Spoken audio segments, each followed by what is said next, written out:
Kay gigugma pagayo sa Dios ang kalibutan tungod ini gihatag niya ang iyang bugtong anak. Mani ang makaingon ta summary sa istorya sa atong kaluwasan. Ay tungod sa gugma sa Dios, mani nga hinungdan ngano gyud nga ipadala ang iyang bugtong anak aron sa pagluwas kanato. Ang iyang bugtong anak nga giisip nga kahayag. Kay kini bugno man kudto sa kahayag og kangitngit ang iyang gianhi.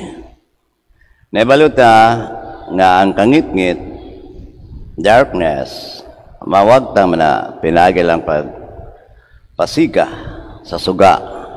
Mabitaw to niya to ang kining bunyag kalayog tubig na ngit-ngit ang dinhi sa simbahan niya pag blessing sa bagong kalayo, so nipuli ang kahayag.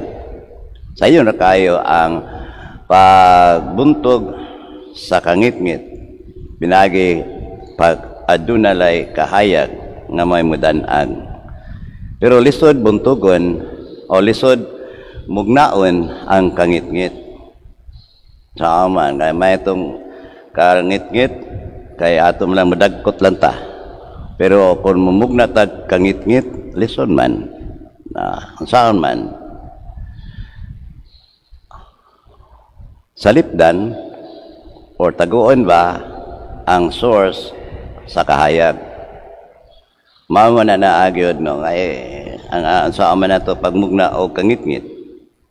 Sirhan, tinuod sa pultahan, sirhan ang bintana, pero ang atong gitakpan ang source sa kahayag nga mao tingali ang dito sa gawas ang adlaw.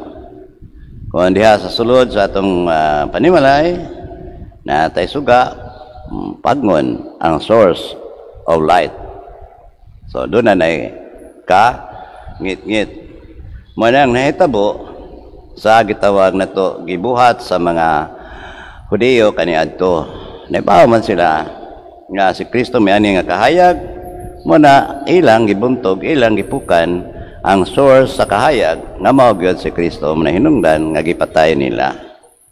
Pinaibaw man da nga ang source sa mensahe mamanagad galing mga tao nga buot gyud unta nga dili makapaminaw sa mga mensahe mana sa mga debate usahay nang gitawag na nila og argumentum ad hominem, daoto nimo ang imong tao dili sa issue.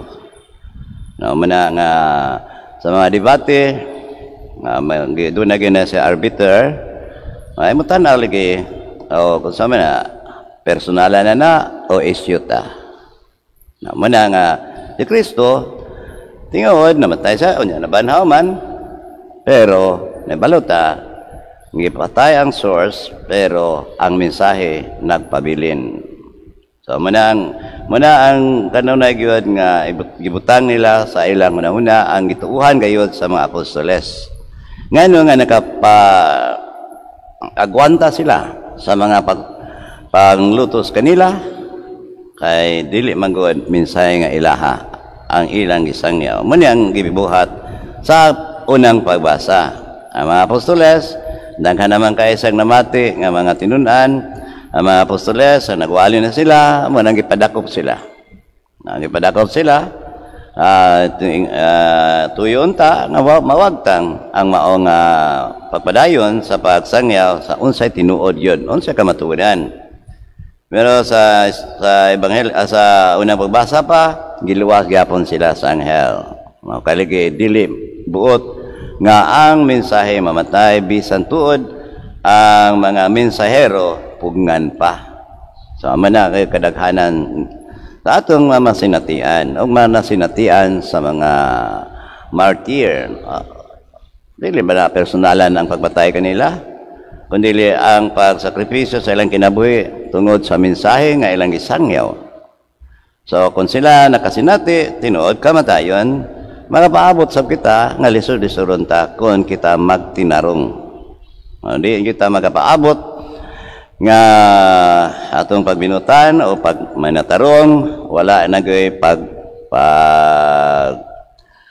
wala na makapugong patinuod pero wala magpasabot nga hayahay ra. So muna ang uban nga inang kulang gayod sa ilang pagbarog sa kamaturan muna dali ra kay sa mahulog. Pananglitan nga ikaw kadaghanan dauton ang mong pagkatao.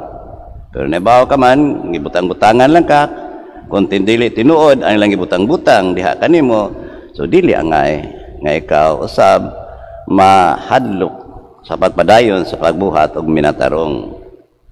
Mani ang ipadayag karon kanato nga mo ni ang mensahe. Nahitabo kana ni Kristo, nahitabo sa mahitabo sab kanato.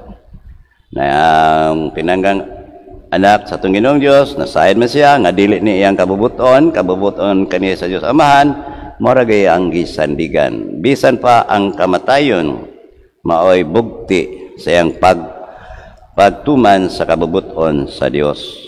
So man atong baruganan sa mga Kristiyano nga basta lang nagsubay ta sa kamaturan, subay ta sa kabubuton sa Dios kay wa kita magpakatao alang sa pagpahimuot sa atong isikatao dinhi ning kalibutan ang atong paningkamot ang magpahimuot man gyud sa atong Ginoong Dios.